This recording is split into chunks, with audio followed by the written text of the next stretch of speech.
Que ligação há entre o santuário de Deus e os ídolos? Observe.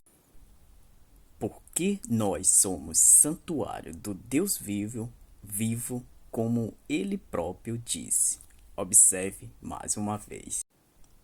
Habitarei e andarei entre eles, e serei o seu Deus, e eles serão o meu povo.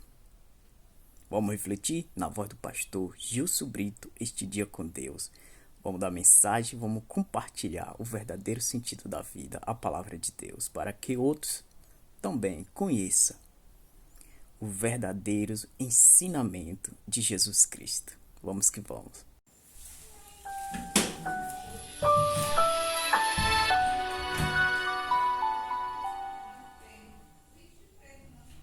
Que a graça e a paz do nosso Senhor estejam sobre você e sobre toda a sua família. Mas, por falar em família, uma pergunta. Pode existir paz em uma casa onde moram inimigos? Como seria possível, por exemplo, realizar um jantar em paz quando em cada lado da mesa estão assentadas pessoas que se odeiam? Seria isso possível? No campo espiritual a situação não é diferente, pois é impossível se ter paz enquanto se tenta conciliar o mal e o bem dentro do mesmo coração, da mesma vida. O apóstolo Paulo fala sobre esse tema em sua segunda carta aos Coríntios, capítulo 6. Eu vou ler somente o verso 16. Está escrito assim: que ligação há entre o santuário de Deus e os ídolos?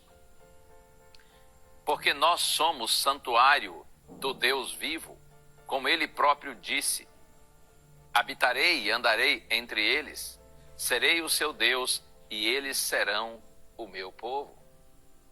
Você que consegue responder à pergunta de Paulo, quando ele diz assim: que ligação há entre o santuário de Deus e os ídolos? Essa é uma pergunta fácil. Talvez você me dirá assim: eu acredito que não exista ligação entre o santuário de Deus e os ídolos. Sim, a resposta é não. Veja, como a água não se mistura com óleo, assim a adoração pagã não se mistura com a adoração ao verdadeiro e único Deus. Responder essa pergunta até que é fácil, mas viver a mensagem dessa resposta pode ser um grande desafio. Talvez você pense assim: para mim isso não é um desafio, pois eu não tenho nenhum ídolo em casa, e também eu não tenho nenhuma estátua ou símbolo que eu adore ou venere. Porém, os ídolos configuram algo que vai muito além de um objeto de adoração. Eles representam tudo aquilo que pode ocupar o lugar de Deus em nossa vida.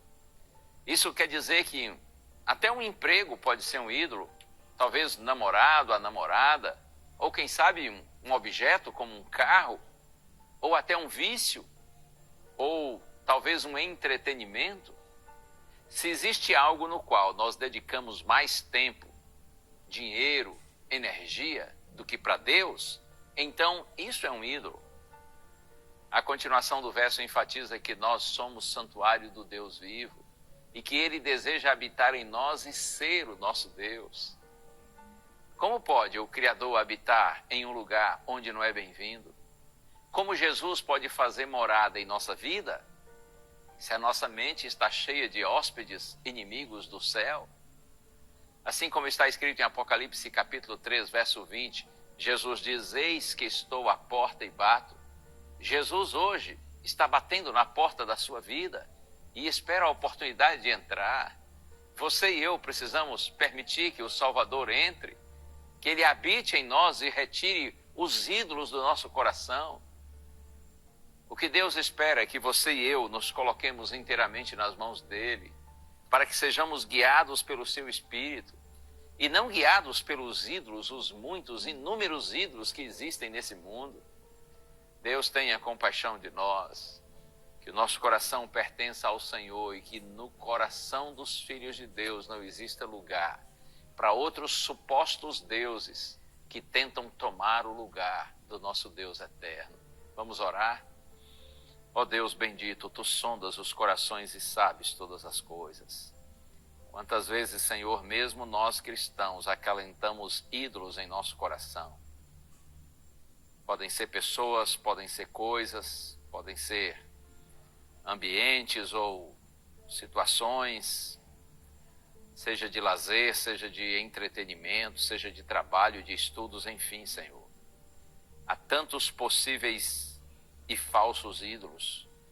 Tira de nós tudo isso, Senhor. Limpa o nosso coração e a nossa mente, para que o Senhor seja o único adorado, para que o Senhor seja o primeiro, seja o último e o único, que mereça toda a nossa atenção. Oramos em Jesus. Amém.